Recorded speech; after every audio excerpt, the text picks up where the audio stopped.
Si has clicado en este vídeo, seguro que eres desarrollador de Python o quieres serlo. Y si es así, has hecho bien, porque hoy te voy a explicar FastAPI, que es uno de los frameworks fundamentales para construir APIs con Python, y te voy a enseñar no solo qué es y para qué sirve, sino que además vamos a ver de forma práctica cómo se implementa. Y sí, este framework es el más rápido y el más moderno que hay en el mercado. O sea que si quieres encontrar trabajo como desarrollador de Python, especialmente en backend, os va a ser fundamental. Y es por eso que este vídeo lo vamos a ver en 5 partes. En la primera vamos a ver qué es exactamente FastAPI y por qué es tan importante. Después vamos a ver de forma súper sencilla cómo comenzar un proyecto con FastAPI. Vamos a ver sus funcionalidades principales, que son las rutas, los webhooks, los modelos de validación y alguna que otra cosa que seguro que no encontráis en ningún otro tutorial. FastAPI no es más que un framework súper moderno para construir APIs en Python que sobre todo destaca por ser ultra rápido y por tener validación de datos directamente con Pydantic. Está construido sobre dos bloques. Primero, sobre Starlet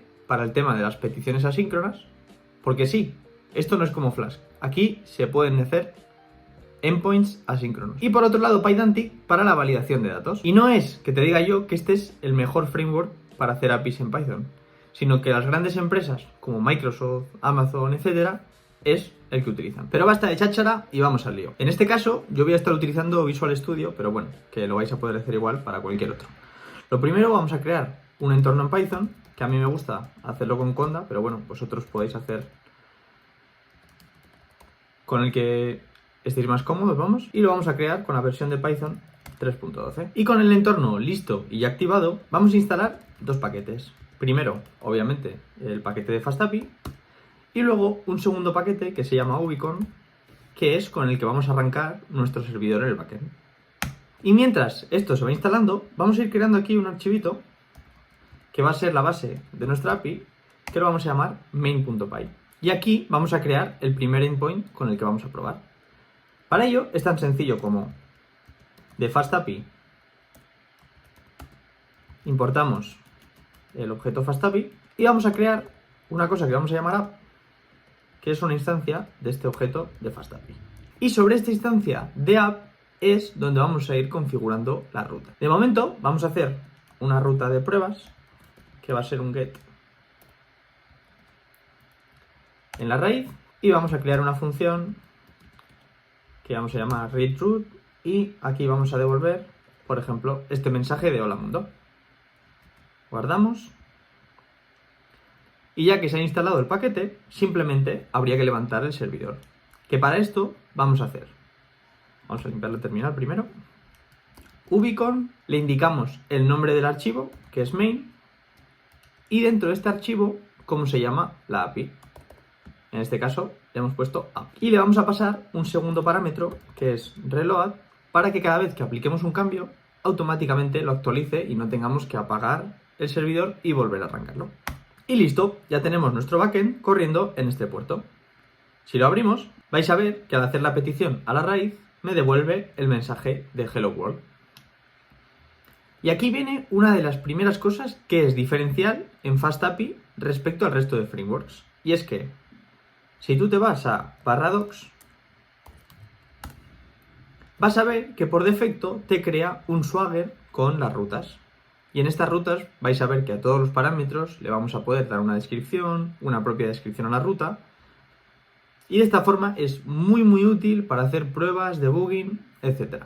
Y aquí ves que simplemente si le das aquí a Try It Out, le das a Execute y vemos cómo obtenemos la respuesta. El segundo básico para mí de FastAPI es la validación de datos con Pydantic, que en esto te vas a quitar miles y miles de problemas con errores de que te envíen tipos de datos incorrectos a tu API.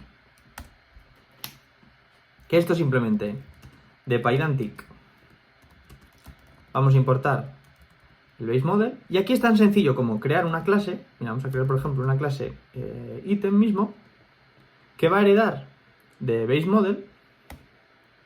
Y dentro de esta vamos a definir los parámetros que esperamos recibir en la API y de qué tipo de datos son. Por ejemplo, vamos a poner un nombre como un string y una edad como un entero, para tampoco volvernos muy locos. Y con esto vamos a crear otra ruta que va a ser un post, que vamos a llamar, por ejemplo, /users, o más bien /items. Y en esta, lo que le vamos a decir es, vamos a poner create item, y esta va a recibir de parámetro un objeto que le podéis poner el nombre que queráis, por ejemplo, vamos a llamarle item. Espera, se me han ido aquí los dos puntos. Y a este objeto, que este parámetro que va a recibir nuestra API, le vamos a asignar un modelo de datos que va a ser este ítem que hemos definido arriba. Y esto por detrás, ¿qué va a hacer? Va a hacer que cuando llegue una petición a nuestra API, va a validar este modelo de datos y lo va a asignar como un diccionario en el ítem. En este caso, para la prueba, vamos a devolver un diccionario. Vamos a poner por un lado el ítem y por otro lado, por ejemplo, el nombre. Y la edad también, venga. Veis cómo automáticamente se recarga. Y si nos vamos al Swagger y recargamos la página, nos va a mostrar aquí nuestro endpoint items. Y veis que por defecto ya te pone un ejemplo de los parámetros que espera y el tipo de datos. Mira, vamos a probarlo. Si yo le envío, por ejemplo, un JSON con un name Mario y una edad de 45, si lo ejecuto, vemos que efectivamente funciona correctamente y nos devuelve los datos que le hemos indicado. Vamos a ponerlo un poquito más grande. En cambio, vais a ver la utilidad que tiene FastAPI. Y es que si en vez de enviarle un número entero de edad, le enviamos, por ejemplo, un decimal, que esto sería un error porque no puede haber una edad decimal, y lo ejecutamos, vemos que nos va a saltar un error 422 que indica que la entidad enviada no se pudo procesar. ¿Por qué? Porque el tipo de datos no es el adecuado. Y veis aquí que en la respuesta que os da la API, ya automáticamente FastAPI por detrás lo tiene preparado para que te indique primero el parámetro, veis que nos está diciendo que es el parámetro de edad, y en el mensaje nos dice que lo que espera es un entero y le hemos enviado un flotante. Y de esta forma te vas a quitar muchísimos errores que son difíciles de debuguear de que se están enviando datos a la API que son del tipo incorrecto. Si volvemos a los endpoints, hay muchas cosas importantes. Pueden ser, obviamente, de los tipos los típicos, ¿no? De peticiones HTTP, de GET, POST, PUT, DELETE, etc. Pero aparte de estos, vamos a ver tres fundamentales. El primero es el middleware. Y es que de forma súper sencilla, yo puedo crear aquí, hacer un app.middleware HTTP y definimos una función con el comportamiento que deseemos. Y esto lo que va a hacer es que cada vez que llegue una petición por HTTP, va a pasar por este middleware y aquí, por ejemplo, podéis validar un token de autenticación o lo que sea. Y además de este middleware personalizado, uno que os va a ser útil y seguro que os salte el error si no lo tenéis en cuenta, es el CORS, que para ponerlo en FastAPI es ultra sencillo.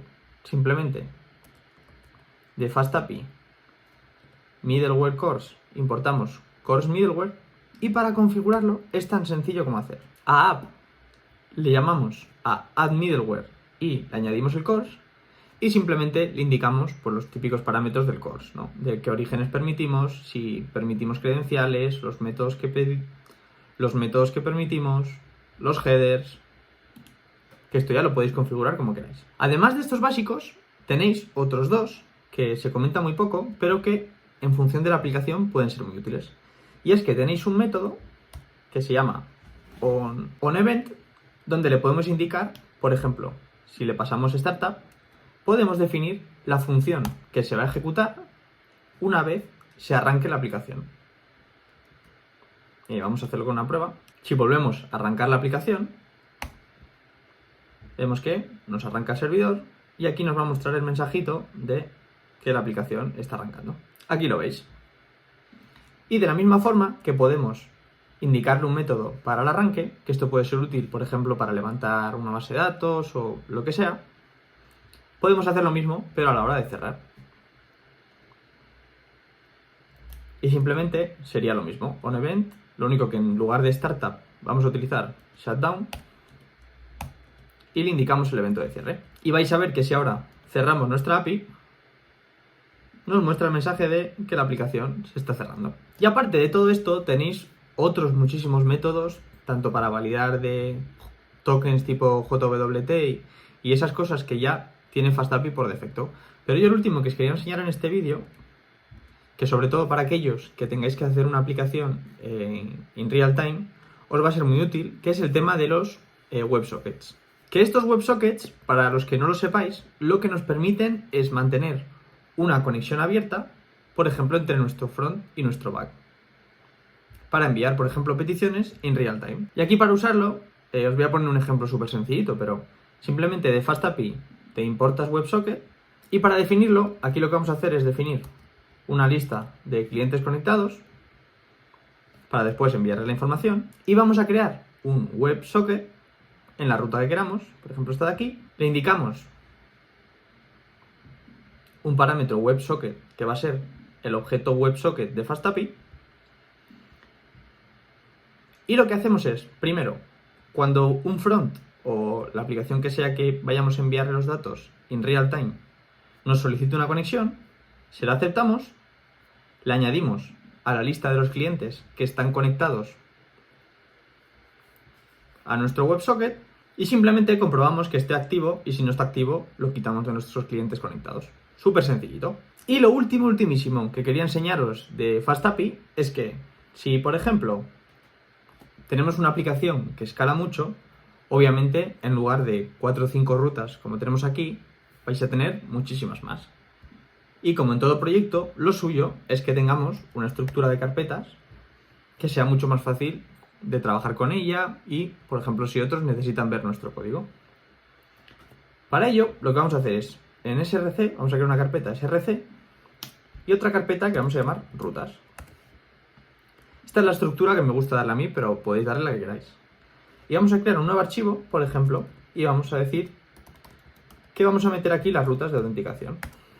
Lo que vamos a hacer aquí es, en lugar de crear otra API completa de FastAPI por cada uno de los archivos, vamos a crear un enrutador, donde vamos a poner, en este caso, las rutas específicas de autenticación. Y es tan sencillo como de FastAPI importar el API router, es decir, el enrutador. Vamos a definirlo, por ejemplo, como app.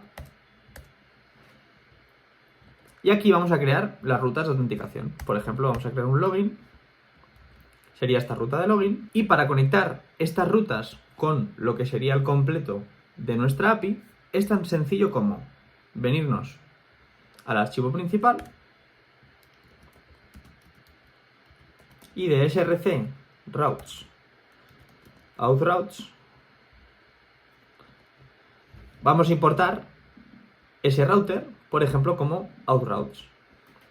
Y para incluirlo en la API es tan sencillo como hacer app include router, le pasamos el enrutador, que sería este objeto authroutes, y le podemos indicar un prefijo, que esto va a ser útil para separar secciones de nuestra API. Y se me olvidaba, le añadimos el tag, en este caso auth, vamos a ponerle.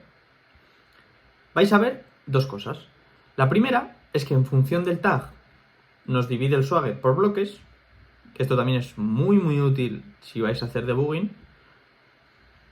Y además a todas las rutas que están dentro del router que hemos definido, que si habéis visto habíamos puesto que la ruta era /login, le va a añadir el prefijo de /auth.